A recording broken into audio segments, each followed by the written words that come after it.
My name is Noah Peterson, and I am running for Congress to represent Idaho's 1st Congressional District in the House of Representatives. There is a famous quote from Ronald Reagan that says, "The worst words that someone can hear are, 'I'm from the government and I'm here to help.'" That really speaks to the overall ineffectiveness of the government historically, and really speaks to the demonization of government in terms of the reputation it has attained over time. What I am arguing for is ineffective government. In implementation of effective government, the lives of everyday Americans can be marginally improved without substantial or, in reality, any cost at all in terms of their improvement of everyday life. And that comes in several layers. The first of which is going to be the reduction of costs for healthcare.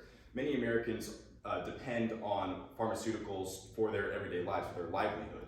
But the truth is that Big Pharma in the United States has a reputation for price gouging in many necessary medications, the first of which is insulin, is the most famous one. In the United States, the average price of insulin for a standard vial is $98.80, which is nearly 10 times higher than the average of $8.81 in 32 other Western nations. The cost of goods sold for these companies is extremely low, yet Big Pharma continues to raise the prices on these to maintain their substantial profit margins. This has a relatively simple solution, and that's going to be price ceilings, which can be implemented through simple legislation at the congressional level. Of course, insulin is only one drug. This can also be helped through government subsidies of nonprofits that serve to lower the cost of medications across the board. One of those organizations is Cost Plus Drug, began by billionaire Mark Cuban, who does just that. He takes the generic versions of medications and sells them for an extremely low rate so as to prevent the cost that everyday Americans have of these substantial costs of medications and to lower those. Of course, he did that of his own free will, but the implementation of these government subsidies to nonprofit organizations may help to increase that supply of medications that are so desperately needed by many Americans. The next is going to be increased funding for public transportation. The first substantial benefit of that is it's good for the environment. According to the Kansas City Area Transportation Authority, a single person who switches from a 20-mile commuting alone by car to existing public transportation can reduce their annual CO2 emissions by about 20 pounds per day, or more than 48,000 pounds per year. That is equal to a 10% reduction in all greenhouse gases produced by a typical 2-adult, 2-car household. Additionally, U.S. public transportation saves about 37 million metric tons of carbon dioxide annually, equivalent to the emissions from every household in Washington, D.C., New York City, Atlanta, Denver, and Los Angeles, some of the largest metro areas in the country. One issue that we face here in Idaho is that we don't currently have that infrastructure, so that Idahoans don't have the benefits that they can receive from this. But investment in these public transportation systems can substantially improve the lives, and I will continue there. If for some reason you don't care about the environment, that's all fine, but it's also cheaper. According to the American Public Transportation Association, individuals who ride public transportation instead of driving can save on average more than $816 per month.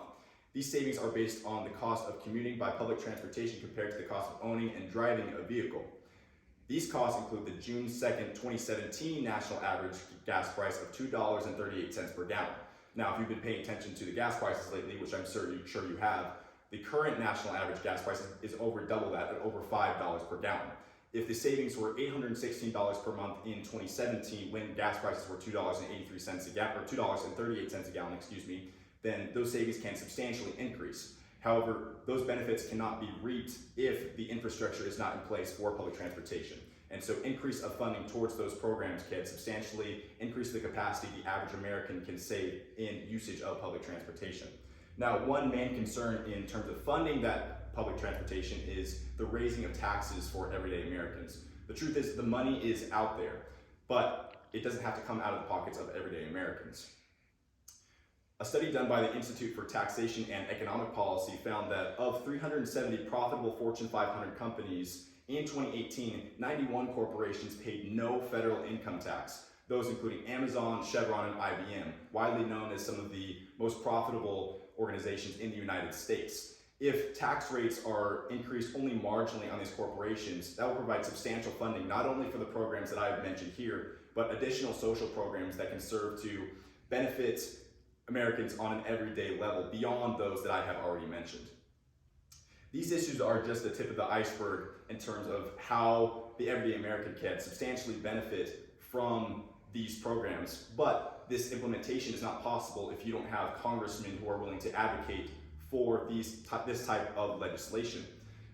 Many Americans need prescription medication to survive. Implementation of price ceilings and subsidies for nonprofits, as I mentioned before, like that started by Mark Cuban, can substantially lower that price of medication, lowering the cost for the average household. Additionally, implementation of the infrastructure of public transportation systems can also bring the monthly cost of living down substantially. And finally, the funding for these programs can come from increased taxation of Fortune 500 companies. It doesn't have to be paid for by the pockets of everyday Americans. It can be paid for by the rich. Those corporations don't need any more money. They're good. Their increased tax rates can provide funding for these programs that will lower the costs of everyday needs for the average American. But in order for this legislation to be passed, you need a congressman in order to advocate for these social programs.